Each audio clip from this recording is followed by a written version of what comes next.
Welcome to VBC on TV. నేను ప్రసన్న.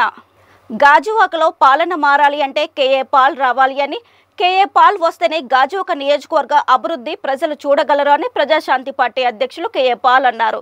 ఎన్నికల ప్రచారంలో భాగంగా గాజువాకలో మీడియా సమావేశం నిర్వహించారు. కేఏ పాల్ మాట్లాడుతూ స్టీల్ ప్లాంట్ ప్రైవేటు పరం కాకుండా ఆర్డర్ తీసుకొచ్చిన ఘనత తనదని అన్నారు. అందుకు గాను ప్రజలందరూ ఓటు వేసి గెలిపించాలని కోరారు. నన్ను గెలిపిస్తే ఉద్యోగ అవకాశాలు మరియు మెరుగైన వైద్యం అందిస్తానని అన్నారు. ఇప్పుడు నాయకులు దోచుకోవడం తప్ప చేసేది ఏమీ లేదని కేఏ పాల్ అన్నారు. కూటమి ఎంపీ అభ్యర్థి భరత్ గీతం యూనివర్సిటీ ద్వారా ఎంత దోచుకున్నారో మీకు తెలుసా అని అన్నారు. కాలేజ్ ఫీజులు కట్టలేక విద్యార్థులు ఆత్మహత్య చేసుకుంటున్నారని ఆయన తెలిపారు. కేఏ పాల్ ఎమ్మెల్యే అభ్యర్థిగా మరియు పార్లమెంట్ ఎంపీ అభ్యర్థిగా కూడా పోటీ చేస్తున్నారని, కుండ గుర్తుకు ఓటు వేసి అఖండమైన మెజారిటీతో గెలిపించాలని విజ్ఞప్తి చేశారు.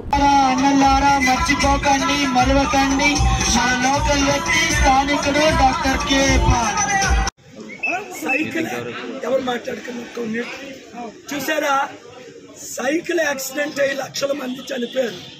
ఫ్యాన్కు ఉరేసుకొని వేరే లక్షల మంది చనిపోయారు. ఈ కుండ నీళ్లు తాగిన వాళ్ళు కోట్ల మంది బతికారు. మీరు ఓట్లతో కుండను నింపండి, నేను మీ కుండలు జీవితాలు.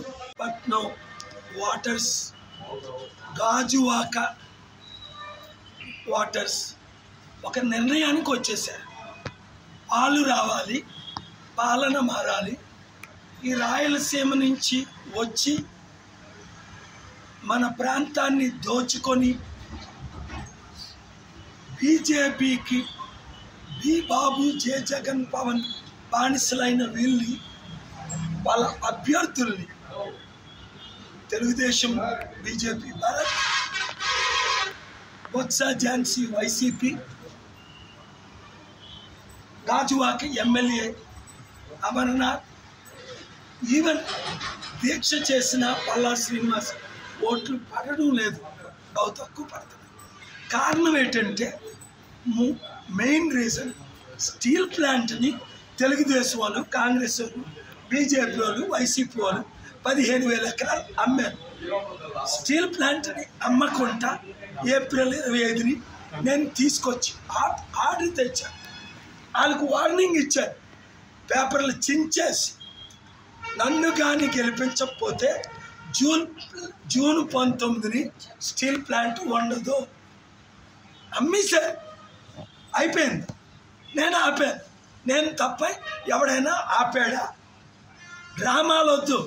మరలా నేను ఎమ్మెల్యే ఎంపీగా పోటీ చేయను ఇప్పుడు కానీ గెలిపించకపోతే. ఇది బాగా పనిచేసింది, ప్రజలు సీరియస్గా తీసుకున్నారు. దాంతోపాటు 8 లక్షల కోట్లు, 8 లక్షల నిరుద్యోగులకు ఇదే స్టీల్ ప్లాంట్లో 1000 కంపెనీలు పెట్టి ఉద్యోగాలు.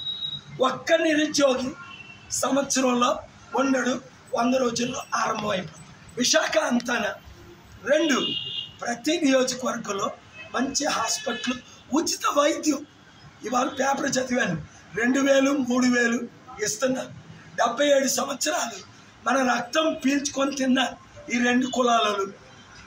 లక్షల కోట్లు సంపాదించుకున్నారు. ఇప్పుడు మా బీసీలు, దళితులు, కాపులు, క్రిస్టియన్స్, ముస్లిమ్స్ నిర్ణయానికి వచ్చారు, బీజేపీ బానిసలకు ఓటే